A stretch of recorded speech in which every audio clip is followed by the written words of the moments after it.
This will change civilization. My colleagues were not interested in this work because they didn't want to understand this. The pharmaceutical industry does not want us to teach how you can heal yourself. The universe is made out of energy. Energy is like waves in the water that is in fact actually energy moving through water. This is how energy waves interact. If I take the chemicals of a brain that is stimulated by stress and put those chemicals in a plastic petri dish with my cells, you know what? The cells stop growing and they begin to die. You know what? There's an old saying called fear kills. And I go, yep, there's a biology for that. I dropped two rocks from the same size rocks from the same height at the same time, and they hit the water. And the waves, the ripples are in phase and they come toward each other. The question is, what happens when the waves meet? When they're in phase, the wave is more powerful. It is called constructive interference. There is an opposite effect. This time I dropped the two rocks from the same height, but I dropped one before the other. And the ripples come toward each other, but they're out of phase. The reason why is the chemicals released by the brain in fear shut down the growth of the body and shut down the immune system. And you go, why would it do that? And the answer is simple. Let's say you're being chased by a saber-toothed tiger. One wave is going up, one wave is going down. Two waves can interfere and cancel each other out. This is called destructive interference. And I say, you have, here's the amount of energy in your body, 100%. I say, how much of that 100% do you want to allocate to run away from that saber-toothed tiger? You have all experienced this in your life. So let's say it's Saturday night and you have to go to a party and you're tired, and you meet some people who are in wave harmony, and the waves are in harmony with you. And your energy and their energy in phase gives you more power, and then you are walking around with on your feet, on your toes, very high constructive interference. 100%. I go, yeah, so what does that mean? Well, I say, well, the body was using energy for things like growth. And you say, well, I'm an adult. This is very important. I go, yeah, but guess what? Your body's made out of about 50 trillion cells, and every day, your body loses hundreds of billions with a B, hundreds of billions of cells. Normal attrition die. Red cells are dying by billions. But by the second, you're losing billions of cells. You are in a scary place,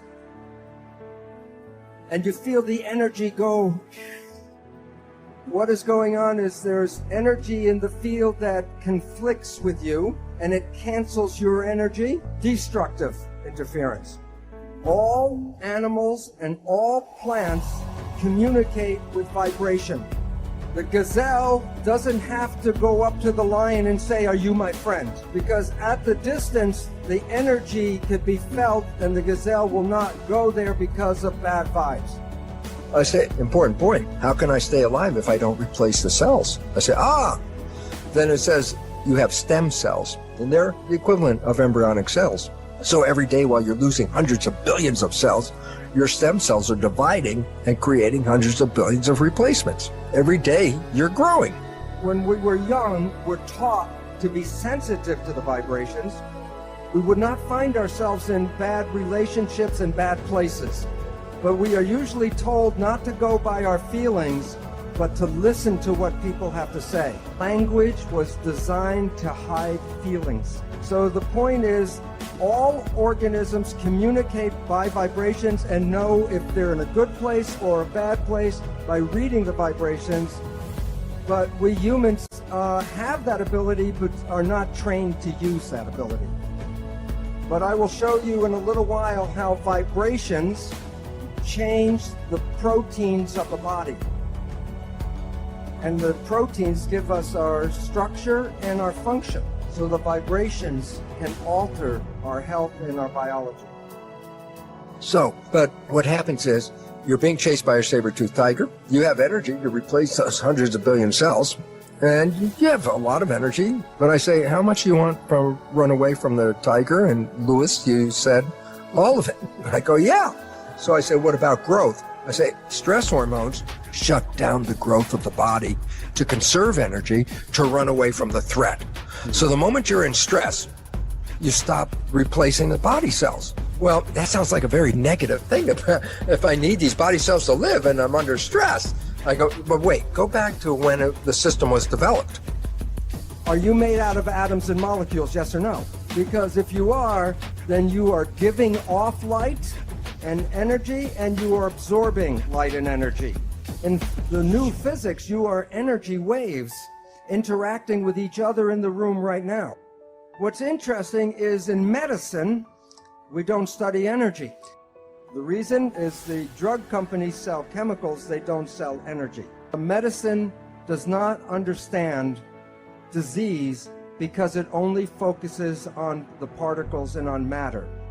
100,000 years ago, 200,000, a million years ago, I say, well, what stress did you have? I say, run away from the saber-toothed tiger. That's a big stress. See, but when the system was designed, that long time period ago, I said, well, what are the stresses you have? I said, well, okay, running away from the tiger. He says, that happen every day, all day? And I go, no, that's an event when it happens. It's rare, but you run away from the tiger. And I say, well, okay, you escape the tiger. Now what? I said, well, no more stress. And then I go back into growth again. So Newtonian physics said, study only the body. And quantum physics says no. Quantum physics says matter and energy are connected. The new physics, we bring the mind, which is energy, back to the body. And the relevance is just from what Albert Einstein said. So stress originally was only used for short intervals, just a short interval. Run away from that tiger, get away, I'm free, I don't have to have stress anymore, and I'm back to growth. Today's world is quite obvious.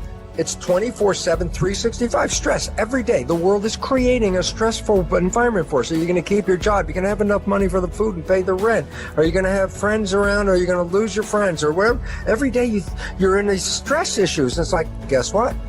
So the mind is the field, and it gives shape to the body. So what you are believing and what you are thinking changes your body. When we see people, like if I look at the audience or you see us, we see people as physical particles and machines. But that's an illusion, because what we are interacting waves. That's why one person can affect another person just by being in the field. It's the same story. Science is now saying what I've been saying for 30 years is coming around now. 95% of the people should have a healthy, happy existence. So if you change your thought and your mind, you can change the biology. And the mind is the primary cause of illness on our planet today. We can create the world that we want, create